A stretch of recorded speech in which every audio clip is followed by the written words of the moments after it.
Otra vez. Listo. Ahí ya están en vivo.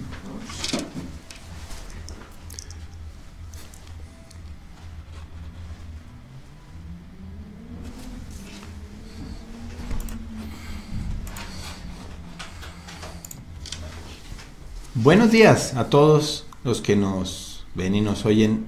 Hoy es 31 de enero. Estoy aquí con Omar Bula. Hola, Giuseppe. ¿Cómo estás, Omar? Buenos días a todos. Hoy queremos hablar de un tema que creo igual muy importante como todos los temas que hemos tratado aquí en estas semanas, y es el tema de Irán y el extremismo islámico en América Latina, Omar, ¿no es cierto? Exactamente, Giuseppe.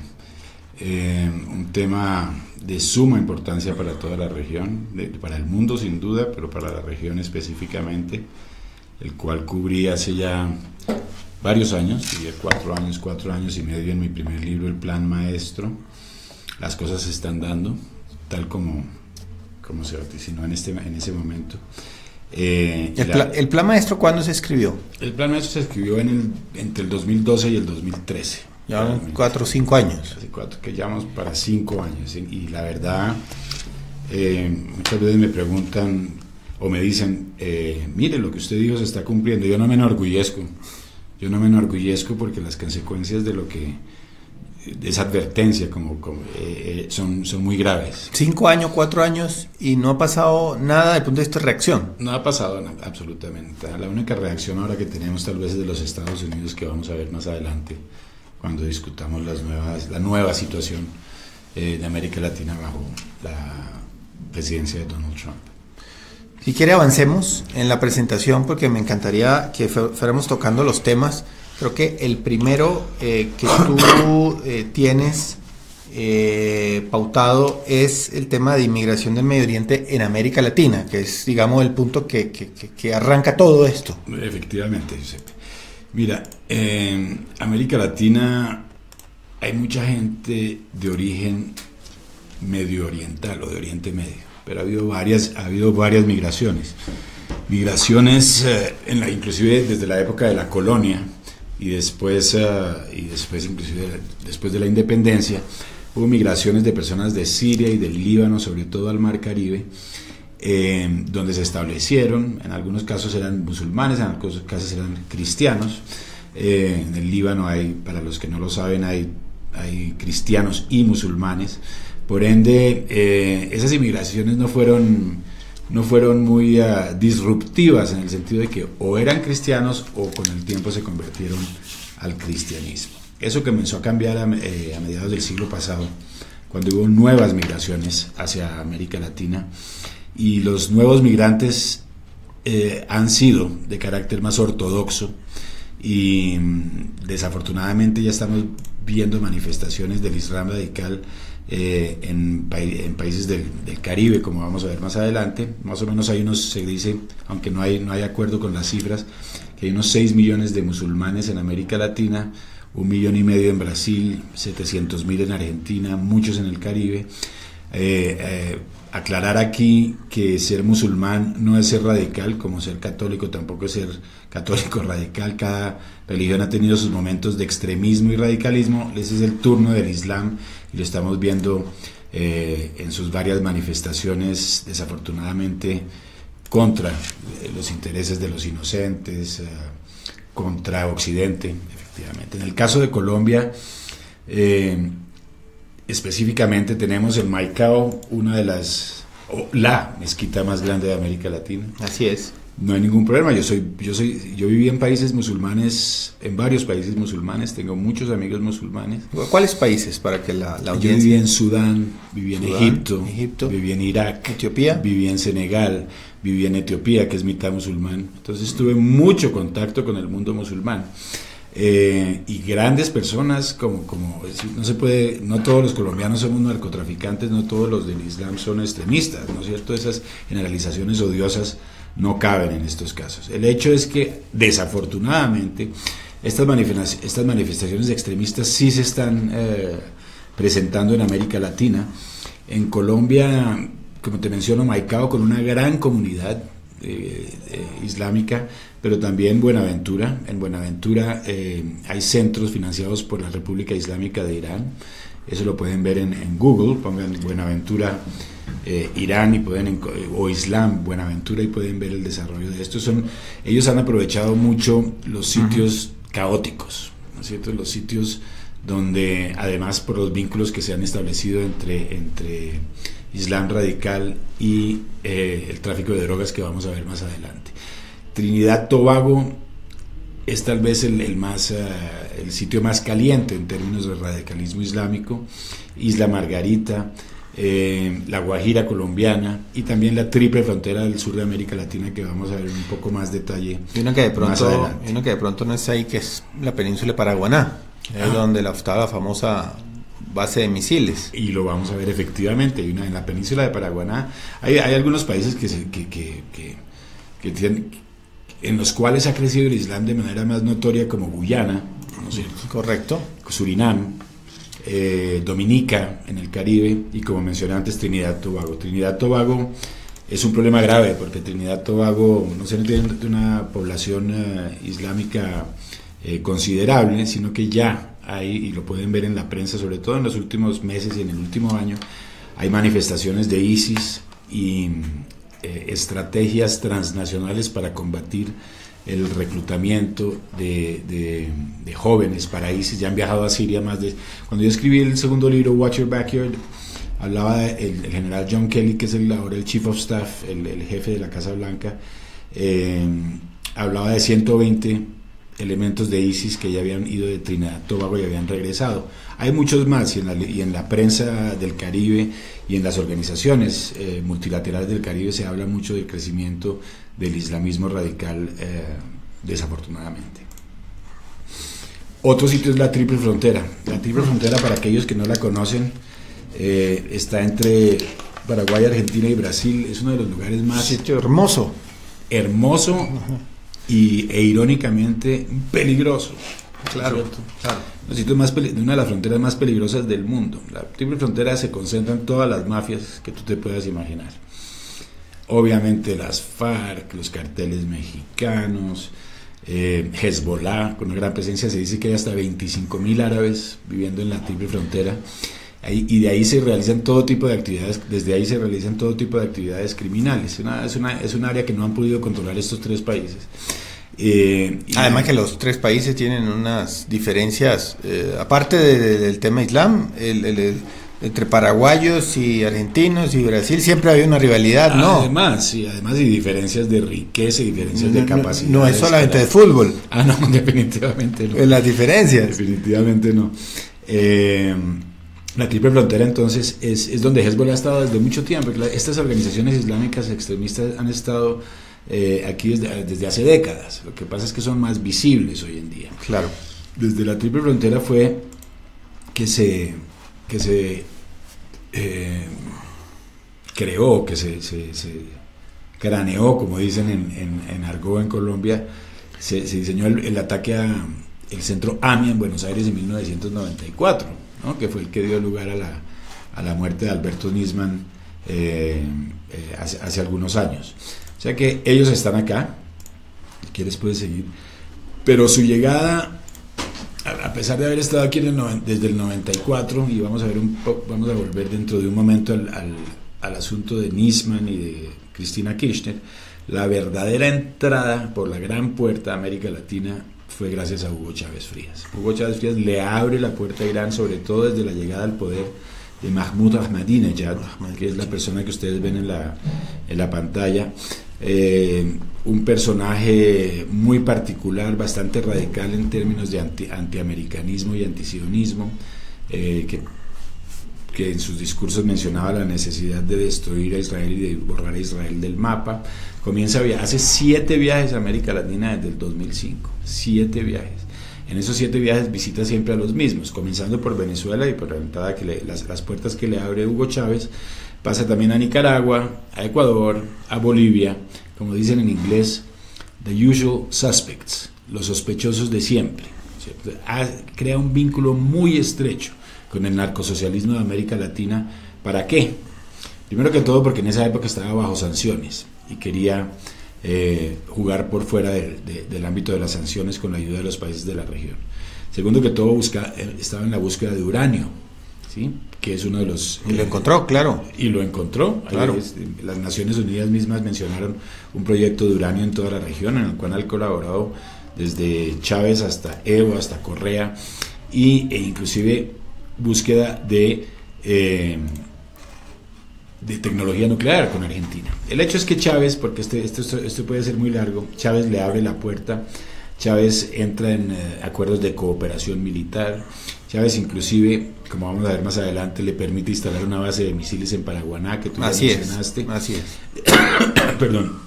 Y Chávez obviamente facilita sus contactos con todos los otros países de la región, inclusive Argentina. Cuba, incondicional, ¿no?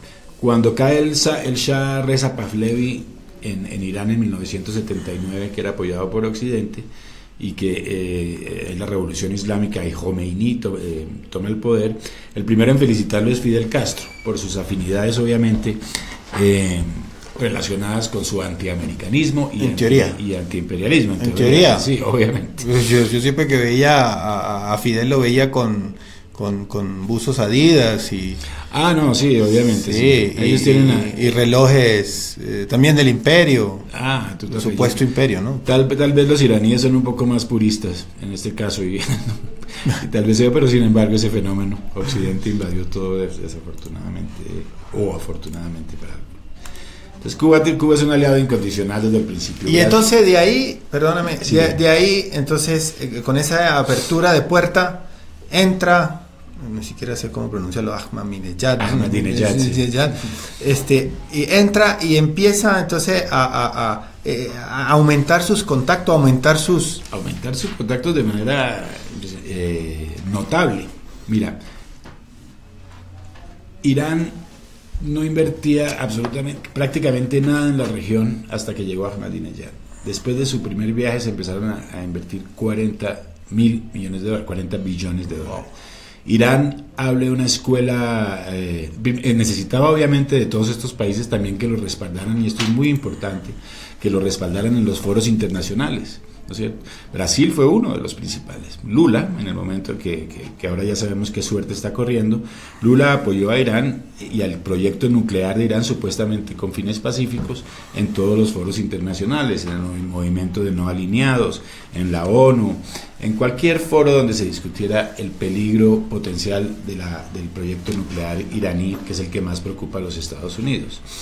También Bolivia, y hoy en día es el mejor aliado realmente. Bolivia es el mejor aliado de Irán. ¿Por qué? Porque también Venezuela, habiendo sido la puerta de entrada y en la situación caótica en que está, pues es una inversión menos segura. En este momento Evo Morales le ha abierto las puertas de Irán a Bolivia específicamente de par en par, ¿cierto? En Bolivia hay explotación de uranio.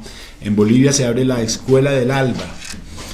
La Escuela del Alba es la escuela donde entrenan, financiada por Irán, donde entrenan las milicias bolivarianas, cuya cinta de inauguración fue cortada por una de las personas involucradas en el atentado de Argentina en el 94. De Hezbollah, ¿no es cierto? Entonces, básicamente, no solo les abrimos las puertas, pero le abrimos las puertas a criminales, ¿no? Perseguidos. Bueno, eso no es nada raro en Colombia. Hay un criminal que se está lanzando a la presidencia de la República, ¿no? Correcto. Es la preferencia extraña de los latinoamericanos rebeldes por los asesinos que por la gente decente, pero eso es otro tema. En Ecuador también, en Ecuador lo reciben inclusive el ministro de Relaciones Exteriores está en la posesión de Correa.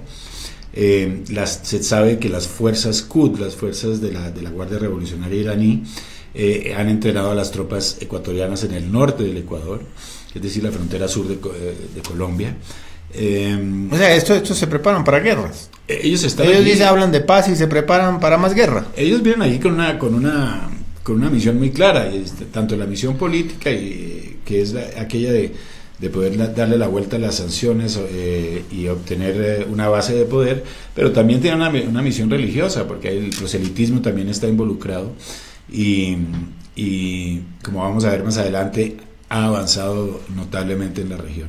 Nicaragua, que era el otro, Nicaragua a veces es curioso, porque acuérdate que Irán financió, en Irán hubo el problema de los Contra, durante la Guerra Fría. Claro. Entonces no tenían una muy buena relación, pero hoy en día como que se hizo borrón y cuenta nueva, e Irán y Nicaragua tienen muy buenas relaciones. Quiero que comentes sobre esta lámina de proselitismo islámico. ¿Cómo se ha dado ese proselitismo islámico? Pues mira, como te digo, la misión,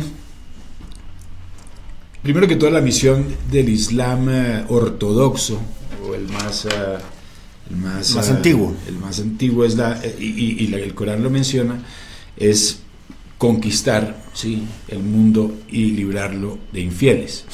Eso hace parte, obviamente, porque no se puede decir que Islam es solo religión, Islam es política, Islam es dinero, y como vemos hay vínculos ahora por el lado del dinero y del narcotráfico, pero...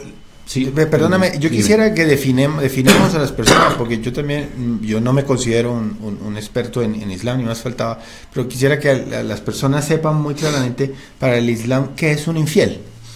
Pues un infiel es básicamente una persona que no respeta el libro sagrado y los lineamientos del Islam, que es el Corán. Es decir, cualquiera que no siga ese lineamiento es infiel, y por tanto, ¿cuál es el destino que le corresponde en el Islam? O se convierte o muere. Así de simple. Así ¿sí? de simple, sí. Obviamente, como mencioné al principio, no todas las personas de fe musulmana persiguen ese propósito. Usted tiene países como Etiopía, donde la mitad es 50%, son 85 millones de personas, la mitad es cristiana, la mitad es musulmana, y no hay ningún conflicto. Y no hay eso tipo de conflicto. Lo que prueba que los problemas del Islam en Oriente Medio, inclusive la presencia del Islam radical en la región, es más política y por el poder que por razones verdaderamente religiosas. El hecho es que Islam ha llegado inclusive a abrir hasta 80 centros culturales en la región. Uno de ellos es el que ya mencionamos en Buenaventura, y su propósito es la conversión, ¿no es cierto? Inclusive escuché ayer, no tengo la noticia muy clara, pero es que escuché ayer que Evo Morales ya estaba trabajando en el ámbito de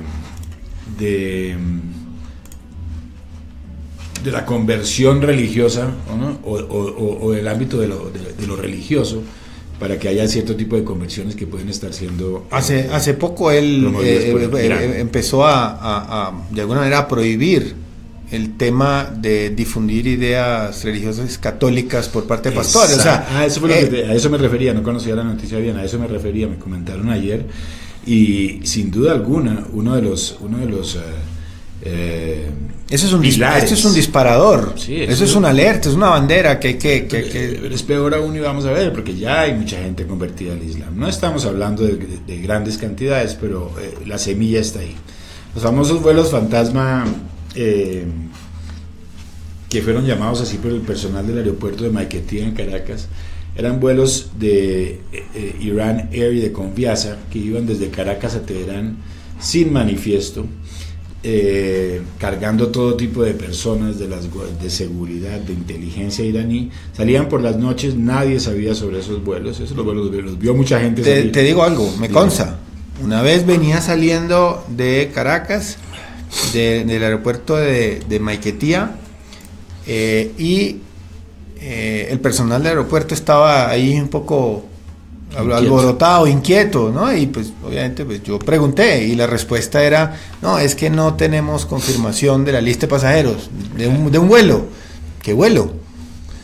Y me dijeron: no, uno para Teherán. Ok, y no tiene, no, es que siempre nos dan eso faltando 5 o 10 minutos. Sí, eso, inclusive hubo investigaciones del periódico alemán Die Welt, hizo una investigación y se supo después que había no solamente personas poco deseadas en el vuelo, sino además material balístico, sí, piezas de misiles, que inclusive fue lo que dio lugar a la próxima diapositiva que vamos a ver. La misma impresión tenía la gente del aeropuerto, imagínate. Me di cuenta que eso estaba sucediendo. Yo pregunté inocentemente, y ellos pues también inocentemente respondieron, y pues ahí fue cuando me di cuenta que ahí algo pasaba. Eso se volvió Vox Populi en un momento dado, ya era pues indudable, como te digo, hasta la prensa internacional lo mencionó, y la relación entre Irán y Venezuela fue y sigue siendo muy estrecha. Claro. Eso no queda duda.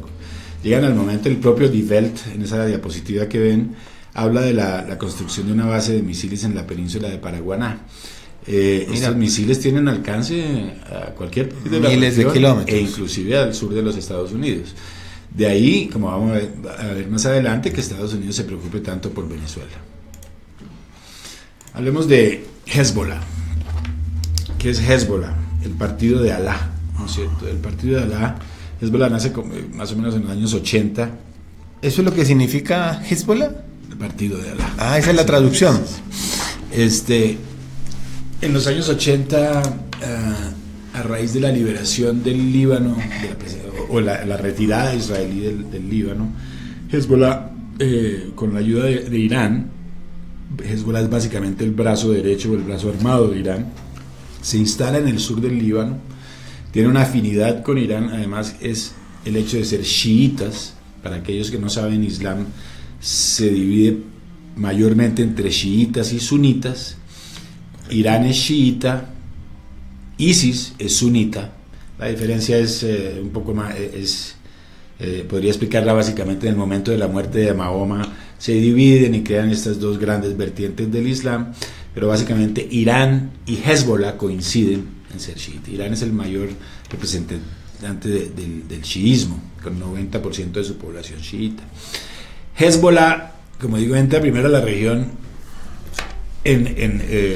hace 30 años, 40 años, claro. En la Triple Frontera, como mencioné, fue desde ahí que se organizó el atentado de Buenos Aires del 94 contra el centro judío AMIA, por el cual matan a Nisman. Entonces, si sigues en la próxima diapositiva, vas a ver la presencia de Hezbollah en nuestra Guajira, en Venezuela, al punto de tener su logo, Hezbollah Venezuela, Hezbollah Guajira. Y sobre lo más importante aquí es sus vínculos con los carteles de droga de América Latina, porque claro, Hezbollah empieza a financiarse con la droga. Porque de alguna manera tienen que tener recursos para moverse. O sea, aquí en esta vía no se hace nada sin recursos. Exactamente. Los recursos que Hezbollah consigue de la región son donaciones de la comunidad árabe de la Triple Frontera, de la Guajira, etcétera, etcétera. Pero también exportación de droga, exportación de cocaína. Eso está ampliamente documentado. Hezbollah salió hace unas semanas a negarlo. Esto está, inclusive una operación aquí en el 2008, la operación Titán, donde se descubre pues la participación de Hezbollah en el tráfico de drogas. Es decir, hay tantas fuentes que negarlo sería un absurdo. Hezbollah está involucrado crecientemente en el tráfico de drogas, y habiendo comenzado como un simple intermediario, básicamente ahora está metido a fondo con el tráfico de drogas. Es lo que básicamente caracteriza esa relación entre Latinoamérica y África, en lo que llamamos air cocaine, la relación de exportación de cocaína y esos flujos. Esos son vínculos de las FARC y de otros carteles con Hezbollah en el África del Norte y en el Medio Oriente propio. Yo quiero seguir insistiendo en este punto, que yo creo que ya te lo he preguntado abiertamente en otras entrevistas, pero yo no me canso de preguntar, es por qué con toda esta información los políticos, no digo los oficialistas, porque definitivamente los oficialistas tú estás explicando que hay una especie de nexo, pero las oposiciones, ¿por qué las oposiciones no enuncian? Yo pienso que eso es un buen caballito de batalla para todas las oposiciones en Latinoamérica. Tu pregunta es buena y tu comentario es excelente. Tu pregunta es buena, la respuesta no es tan fácil. ¿Por qué no? Hay una falta de información espectacular. Pues si a veces no saben, los políticos latinoamericanos no conocen la dinámica de sus propios países. Imagínate. A duras penas saben lo que pasa después de la frontera. Hay unos que no saben la diferencia entre Tulcán y Piales, ¿no es cierto? Estamos mal. El parroquialismo es excesivo. Me centro en mi pueblo. No, es excesivo el parroquialismo, es una cosa enfermiza. Parece claro que no hubiera los niveles de educación que que se publican, ¿no es cierto? Esto es un hecho y es un caballo de batalla importante. No me hables de educación, que yo ahí tengo una pelea casada, tú sabes. Bueno. Tú sabes cómo es mi pelea de educación en las redes sociales. Sí, claro que sí, eso es una cosa espeluznante. Sí, debería ser un caballo de batalla. Es que no solamente debería ser un caballo de batalla desde el punto de vista estratégico, es que es un caballo de batalla importante. Muchísimo. Es importantísimo. En este tema se puede ahondar muchísimo más, pero hay mucha gente involucrada en esta penetración islámica en Bogotá. ¿En Bogotá? Sí. Imagínate. En Colombia hay información sobre todas las personas. Eso no es ningún secreto. Aquí estamos hablando de las generalidades. Pero como ves en la próxima diapositiva, desafortunadamente Hezbollah entra aquí mucho antes, en el caso de Argentina. Y ha pagado muy caro Argentina. Paga en el 94 con esta bomba que mató 85 personas en el centro de Bamia, y paga después con la muerte de Alberto Nisman, ¿cierto? El que ya mencionamos en otros programas, supuestamente se suicidó. Los vínculos de Irán con Argentina son muy, muy interesantes, porque después de la bomba del 94, en principio los argentinos no gustaban de los iraníes, ni de Hezbollah, que eran los supuestos autores del atentado. ¿Qué pasa? ¿Cómo cambian las cosas? Llega Cristina Kirchner, claro, llega Hugo Chávez Frías, llegan los maletines llenos de dólares a Buenos Aires, y de un momento a otro hay un viraje total, y Argentina decide apoyar a Irán. ¿Cuál es el interés de Irán en Argentina? El interés de Irán en Argentina tiene que ver sobre todo con la posesión de tecnología nuclear por parte de los argentinos. Los argentinos eran el único país, Brasil también en cierta medida, pero el único país que estaba exportando energía nuclear pacífica alrededor del mundo. E Irán, al estar bajo las sanciones, pues no tenía acceso a tecnología nuclear. De ahí que necesitaba ese rapprochement, ese acercamiento con Argentina.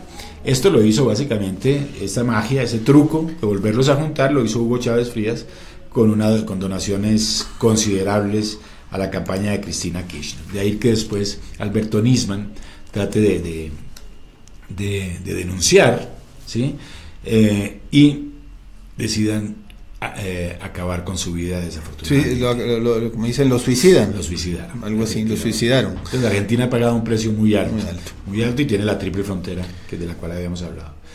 Volvemos a ese nexo crimen-terror, desafortunadamente hay que volverlo a mencionar, pero todo está vinculado. El nexo crimen-terror, ahí tenemos en la imagen al líder religioso iraní, Jamenei, al difunto Fidel Castro, al difunto Chávez y a un vivo Rodrigo Londoño, alias Timochenko, el jefe del cartel de drogas de las FARC, que está ahora lanzándose a la presidencia de la República. Espero que no tengamos un jefe de un cartel de drogas como presidente de la República, ni ninguno de sus proxies. Realmente ninguno de sus allegados. Ninguno de sus allegados. Acá, nuevos o viejos. Rápido, pero son el mismo paquete, ¿no es cierto? Es un mismo paquete. Cualquiera que entre, las FARC llega al poder, que sea de la calle, que sea Petro, que sea Fajardo. Ellos son simplemente títeres de un mismo titiretero. Esto no es ninguna especulación, eso es comprobable. Y eso tiene que ver con los recursos que ellos obtienen de toda esta maraña de temas de narcotráfico. Exacto. Sí, básicamente lo que está por detrás es la plata del narcotráfico. Dinero y lo tienen que sacar de algún lado. Básicamente sí, los jugadores grises, que ya hablamos, los jugadores grises. Un pie por el lado de la mafia y un pie por el lado de la política legítima, si es que todavía queda algo de política legítima en este país. Llegamos a Air Cocaine, lo hemos mencionado en el pasado. Air Cocaine es el flujo de drogas de FARC hacia África del Norte. ¿Por qué es importante en el contexto de esta presentación? Porque los que reciben las drogas en el África del Norte son Hezbollah y Akim, Al-Qaeda en el Magreb.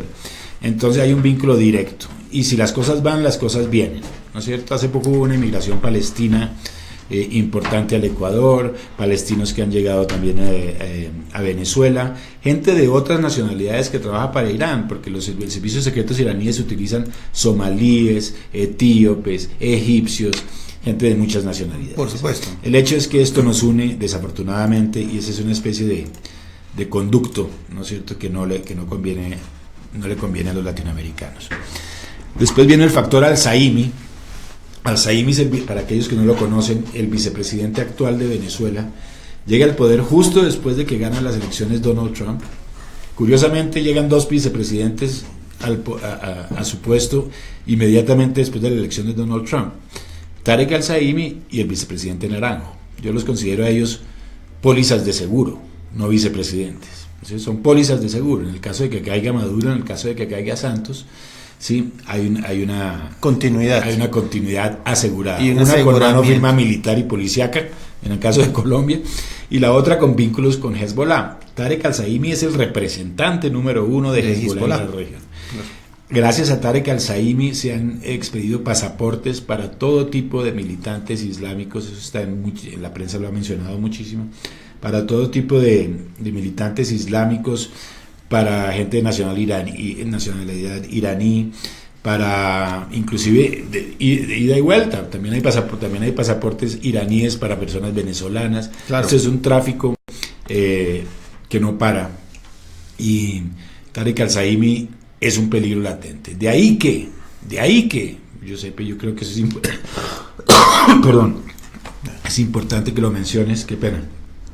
De ahí que a Estados Unidos le interesa Venezuela. A Estados Unidos no le interesa Venezuela por sus... El petróleo que dijo anteayer en el programa de Jaime Belli con Rafael Poleo, que hablaba Rafael Poleo de que Estados Unidos quería el petróleo de Venezuela. Pero por favor, imagínate. Por favor, Estados Unidos va a ser un exportador neto de petróleo en el 2020. 10 millones de barriles diarios está produciendo Estados Unidos hoy.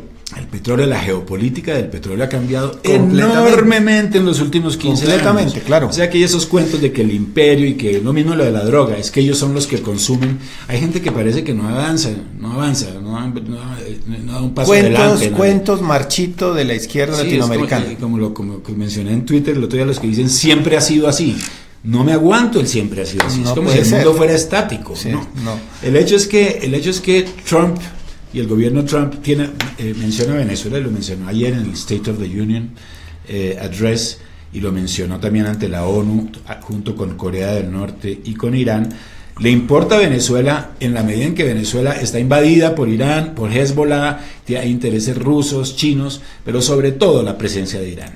Tú sabes muy bien que que Donald Trump y los republicanos se han opuesto al acuerdo que firmó Barack Obama con los iraníes. Y a pesar de que lo recertificaron recientemente, han cambiado las cosas, las sanciones contra Irán han aumentado y afortunadamente, porque Barack Obama llega a enviarle 150 billones de dólares a los iraníes a raíz del acuerdo.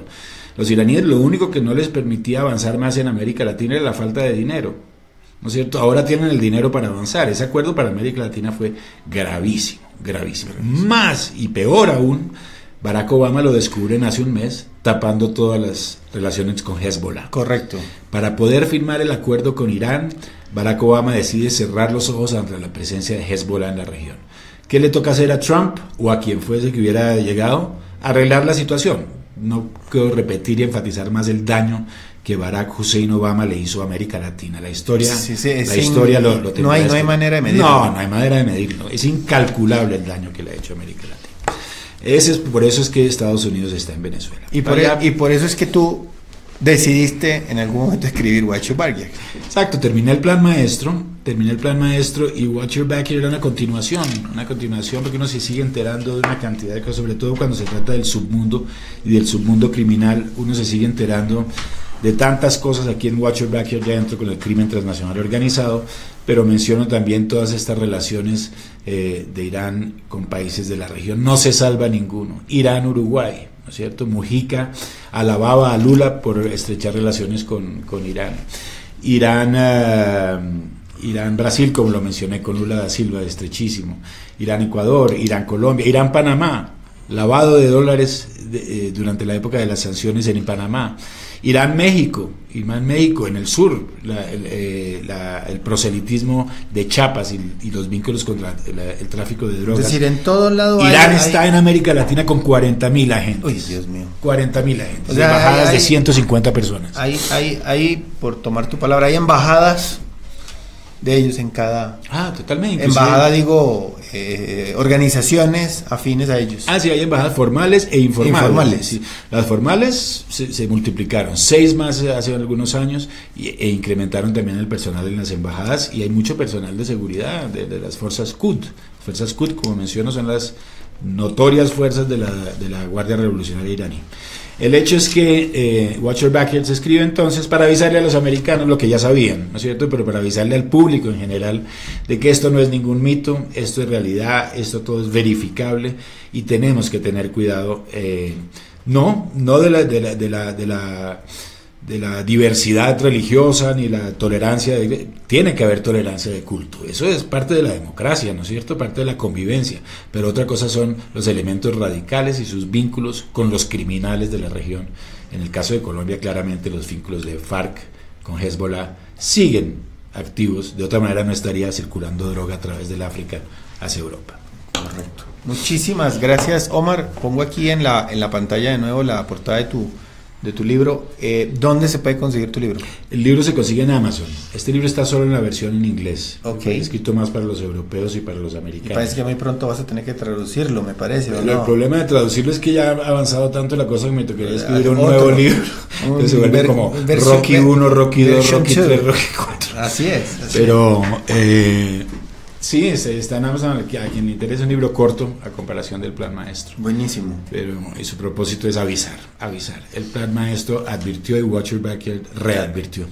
Si no se tomaron las medidas, que no se digan que no fueron advertidos. No, advertidos están. Todos. Advertidos están. Aquellos que han leído el Plan Maestro y Watch Your Backyard dicen, más advertidos no pueden estar.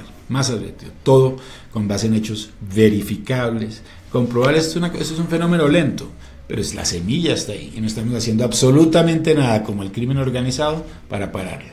Y además son aliados, o sea, peor aún.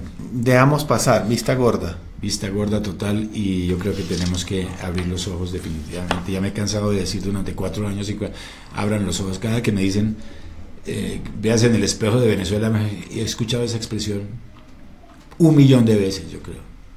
Pero la gente no quiere escuchar, o sea que sigamos adelante, que nos gobierne un narcotraficante, amigo de Islam radical, y después hablamos de dentro de 20 años. ¿Dónde estamos?